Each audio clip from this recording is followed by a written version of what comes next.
Good morning and welcome back to another edition of Research Fantasy presents our NFL preseason DFS picks for Friday, August 11th, 2017.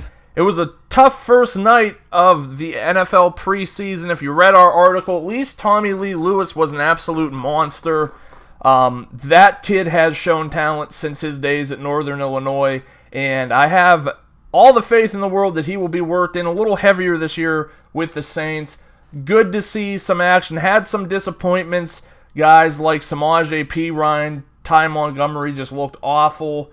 And you'll have that as the first game of the preseason. Nothing we're going to get too worked up over. Let's turn our focus, however, today to a three-game slate on Friday. I think there's some obvious plays here and some plays we could use to kind of differentiate ourselves. I'm going to go one quarterback, one running back, two wide receivers, and a tight end to round it out. Let's get things started with Joshua Dobbs from the Pittsburgh Steelers. The opponent is irrelevant in the preseason. It's not going to make too much of a difference because, especially in the first game, a lot of the starters are sitting on offense and defense. Teams dealing with guys that are nicked up that they just don't want to put out there to get hurt. Joshua Dobbs is in this situation where he's going to see an extensive amount of playing time. I would not be shocked if 3 quarters is not in the books for Dobbs tonight. And in the preseason, it's all about that attrition. It's all about getting out on the field. It's about the time that you're going to play. And he's got a high-powered offense, even in the reserve level, to get him to where he needs to go. He was a good quarterback at the University of Tennessee. I always thought he was college overrated, but NFL ready. And what I mean by that is his game, while it did fit the college game, didn't necessarily fit the SEC style of play. If he had played in, let's say, like the Big 12 or the Pac-12, he would have been a much, much more touted prospect. So I think that the Steelers got a steal here. Incredibly intelligent player on and off the field. I expect big things out of him tonight. Moving on from there, let's go with Kareem Hunt. Kind of makes sense here, right? You play Kareem Hunt because we know the San Francisco 49ers are still an awful football team. We've heard about how Kareem Hunt is going to steal the job from Spencer Ware. The reports out of camp is that he's looking better in the passing game as well. I expect them to give him more of a look than they're going to give Spencer Ware tonight. So I wouldn't be shocked to see 2 quarters out of him, maybe a quarter and a half. But I think you're going to see some quality time. And against a horrible San Francisco defense, he has every chance in the world to improve.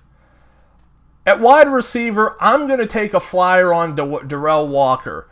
He's probably a name that you didn't hear of, but he's a 26-year-old quote-unquote rookie. I'm not sure if he had playing time in the NFL before. I'm sure he did, but he shined in the CFL over the last few years. In fact, I believe he led the CFL in receiving last year. He's a matchup nightmare. Reports are that he got off to a slow start in camp. That has seemingly turned around a bit. Working with the second team, he looked like he was doing a bit better as training camp was winding down. I think because of his explosive abilities and the fact that he's not a rookie, they'll give him, or he's not a 20 or 22-year-old rookie, they'll give him some opportunity tonight. I can see him having a pretty strong game. I can see them trying to test him in the end zone, and I think that he can win a lot of battles that other guys will not be able to. Not going to go into it, but if you want to pair someone with Josh Dobbs, I do like Juju Smith-Schuster. I think he should have some opportunity tonight. Guy I really want to go to, though, is Roger Lewis. I think that with the likelihood of how things pan out, he finished the season getting some action with the Jets offense, but the injuries that they're dealing with right now should give him an extended look in the preseason game tonight. He has a storied career at Bowling Green State University. Believe he was their leading receiver all time. monster talent, has some off-field and attitude issues, but when he's on the field, he is a solid playmaker. I think that they'll try to move him around, see what they've got in him, and he should be worth a look tonight as well.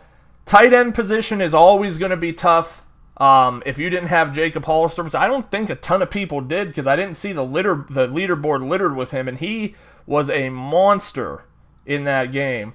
But O.J. Howard, all reports are coming out that he's having a monster camp, that he's a matchup problem, and it's tough to say how much rope that they're gonna give O.J. Howard in this game, but he might not need that much to cause some problems. So he's one of those guys that's in a unique situation where he might be a starter, but he's still a rookie, so I don't think you're just going to say, well, we don't want to test him out there. I think that they'll give him some opportunity, and with that opportunity should come a pretty solid return on your investment.